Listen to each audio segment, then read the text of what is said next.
You know what it's like trying to deliver product demonstrations. Sometimes your viewers listen, other times their faces just glaze over and you know you've lost them. It can be painfully disheartening. Whether you're selling software or a physical product, demos are an essential part of any sales process. They help potential customers to understand the detail of your offering and provide them with the comfort that you can really do what you say. Building a demo that clearly communicates your capabilities, though, can be challenging, especially if it's not something that you do every day. That's where our step-by-step demo plan helps you out.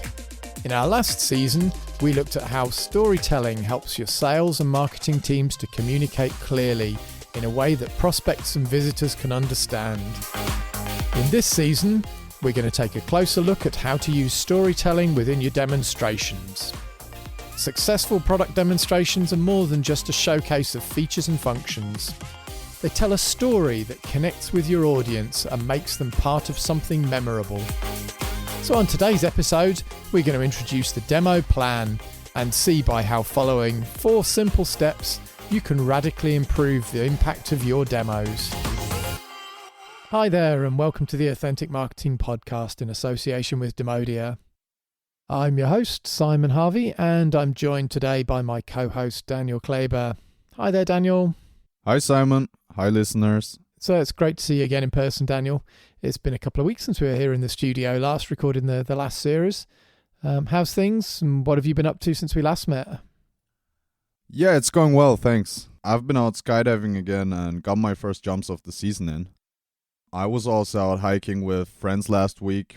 We were just up in the mountains near the Austrian border. So I didn't really think too much about what I needed to take with me. I know a really nice scenic place where we stopped for lunch. It has a great view out over the Rhine Valley. And the plan was to build a fire and enjoy the peace. Oh, that sounds great. I know you're quite an enthusiast when it comes to the great outdoors, so I assume you had a good time. Yeah, I've done a few of these trips in the past. Anyhow, it came to lunch and we managed to find some wood, but it's still spring and it was all pretty damp. Stupidly, I only had a small box of matches with me, and I didn't bring a lighter. So I tried for around an hour to get the fire lit, but it just wouldn't go. And in the end, we all ended up heading home hungry because raw sausages just aren't too good. Oh, no.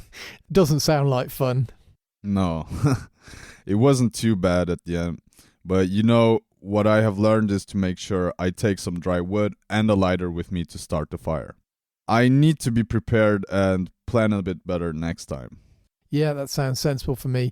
Having a plan and following it's always the best and safest way to go. And that's what our show's about today. Making sure that when it comes to delivering demonstrations that you follow the right steps and you have the right tools and information available to best showcase how your product solves your customer's problem. So a demo is just like when you're lighting a fire. You need to bring the right things for the right conditions. A dry wood, a lighter, and so on in your case. But in the case of a product demo, things can also go wrong. So you need to be prepared. Software can crash, your customers can come up with new requirements that you weren't ready to show. But if you come prepared, you're always going to be able to deliver your best demo. If you're ready to start creating product demos that will engage your prospects and clearly communicate how your solution solves their problems, we have prepared a 4-step plan for you. This plan will act like stepping stones to guide you to success. Let's take a look at the framework that you can use to build a great product demo.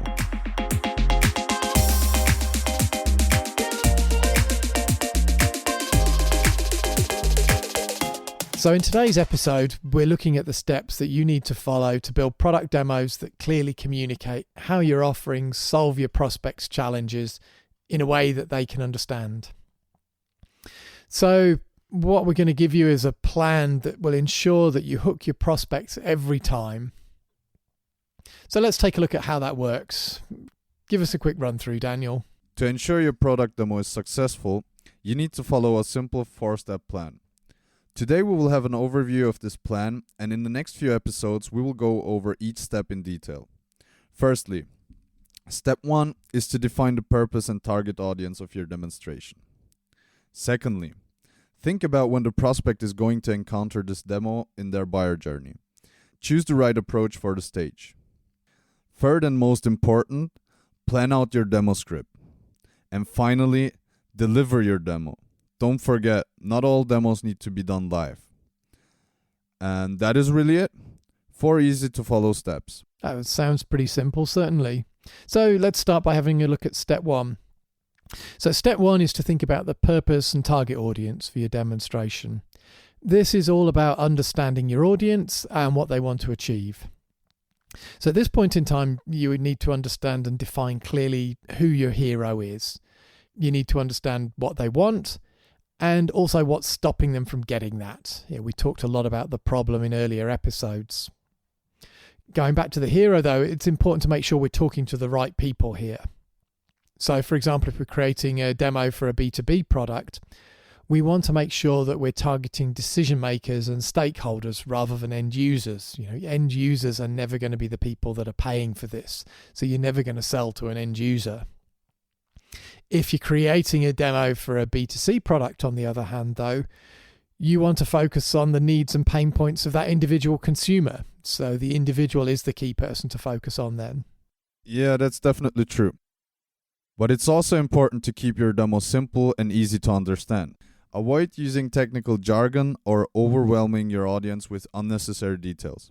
Stay focused on the key problem that your product solves and keep it simple. We need to talk about the pain that they've got. Find the one pain. You don't want to have lots of different things covered in the same demonstration. You want to try and keep your demonstration focused and stop once you've shown that.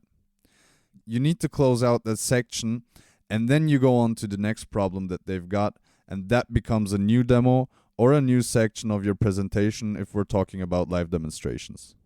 Yeah, that's great advice, Daniel. I completely agree. Keeping it simple is the key to a successful demonstration. It's all about understanding your audience and tailoring your message to their specific needs. And don't just flood them with features that aren't related to the problem that you're discussing. Otherwise, you're just going to confuse them. So now we've got our audience and problem defined. It's time to move on to step 2, I think. So this is where we want to decide where the demo is going to be used within the sales process. If you're familiar with the buyer's journey, you know that there are 3 key stages that every prospect goes through when they buy something. These steps are: number 1, education, when they are just browsing and trying to understand their problem. Number 2 is consideration, where they know they have a problem and now they're looking for a solution to it. And number 3 is decision, where they now want to know that their preferred solution will work. You should build different demos for these 3 stages. Yeah, I think that's key. Building different demos to each of these stages makes sure that your prospects gets the right type of demo and hence the right information at the right time. So in the first stage, the education phase, the prospects have some idea of what the problem is that they're trying to solve. But at this point, they really don't have any idea of how to do that. They don't have any idea of exactly what they want. So keeping this in mind, what you need to do at this point in time is something very, very simple. So something like a video or an animation that explains how you solve the particular problem that the prospect has. This way, we let them know that we understand their problem and we understand the circumstances around that. And then when they're ready, we want them to know that we can offer them a solution. In the consideration stage, prospects are clear about their problem and they're working out how exactly they will solve that. They want to learn about different types of solutions that they could use to solve their problem and start to consider which one to pick. At this point, you want to create a demo that introduces your product and shows the prospect how you solve one or more of their high-level problems. And then the last stage is where the prospect has to make a decision. This is where you need to prove that your product can do what you've said it can do, where you need to show that it does what it says on the tin. So it's crucial at this point in time to show your prospect how they can use your product to solve that specific problem that they have. Here's where you want to be able to show the detailed features of your product and show them how those features are used to solve that specific problem. So now we have defined our audience and established the problem. We have chosen the right type of demo to show. Now let's move to step 3. Plan out your demo script. This is actually a very important step of our plan. Yeah, that's correct. It's time to create a demo script that will effectively showcase your product. The most effective approach to delivering a demo is to use storytelling. So you want to use a narrative structure to frame your demo. So just to run you through that briefly, you want to start by introducing the character that you're playing. So you mean in this case, the person whose problem you're solving, right? Yeah, that's exactly right. All right. For example, if you were demoing HR software, one part of your demo might show the solution to a problem that the HR manager has, and another part might show the solution to a problem that employees have. Yeah, that's precisely what I mean. So once you've done that and introduced the character, then the next step is to introduce the problem that they have. Things like they can't see what recent training the employee's done, for example. Thing you need to remember here is that if there's no problem, there is no story. The whole story is just boring and bland. If you think about films, any film or book without a problem, you'd be sitting there and thinking, why the heck am I watching this? Why the heck am I reading this? There's no point, there's no take home. And that's even more true when it comes to demonstrations. There needs to be a problem and you need to be showing the solution to that problem, not just showing features. Exactly. Then you want to show how your product solves these problems.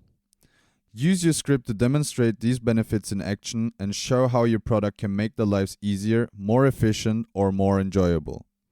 The whole idea of telling a story is to engage your customers and make them feel like they're part of it. So many companies talk continuously about features because it's easy and what they know.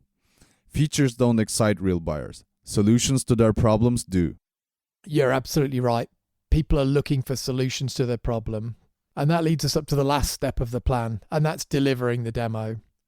So this is the point that you want to think about the way that your audience is going to consume your demo. This could perhaps be a live demonstration, something that's done on site or through a webinar, but it doesn't have to be. If your demo's focused on the earlier education part of the sales funnel, then you might want to use pre-recorded screens or an animatic style video, for example, in there.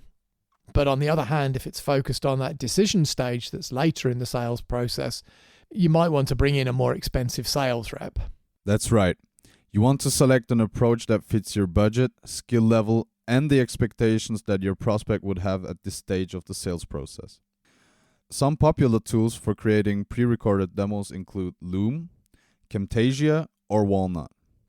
Other demos may be done live over platforms like Zoom, Teams, or Google Meet. Absolutely right.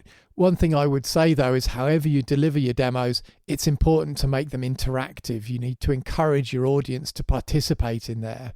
So I would make sure I include things like questions or solicit feedback from them at various points in the demonstration. You want to keep them engaged and invested in the process. That's absolutely true.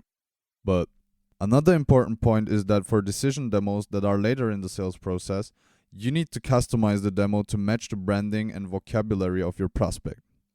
This can include customizing the look and feel of the demo as well as adding their own content and messaging. Yeah, you're right. That's really important. One other last thing that I'd make sure you don't forget as well, and I'd really recommend this, is to make sure that you consider how your demo is integrated with other tools that you use as part of your sales process. So don't forget things like your CRM, for example, here. If your salespeople are able to see what demos people have looked at, then it can save both you and your customers time later in the process and mean that you have a much better customer experience. To add to that, if you've got analytics and insights coming from your demos, that it's also easier to see how your demos are performing and which ones are the most interesting to your customers. Yeah, I think that's essential. If you're spending a lot of time and money creating demos, it's really important to know which are the ones that are working and which are the ones your customers are interested in. So that's it. With these 4 steps, you can now create an effective product demo that showcases your product to its audience as the best solution to the problem they have.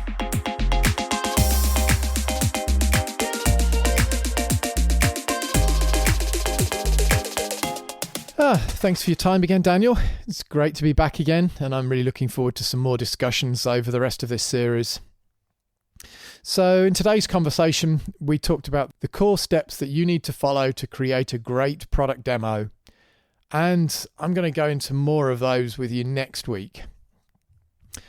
For now though, if you're having problems creating demonstrations that engage your audience, and you need somebody to help you create a demo script or capture a full demonstration for you, then you can hire an authentic engagement coach. Just go to demodia.com to hire a coach that will show you how to increase the effectiveness of your product demos and give you an easier way to grow your business. So, listeners, at the end of each episode, I like to give you a set of concrete actions. These are practical steps from today's episode that you can take to immediately improve the effectiveness of your sales and marketing. In our conversation today, we talked about the steps that you need to follow to build demos that people understand and remember. So today's action is a simple one.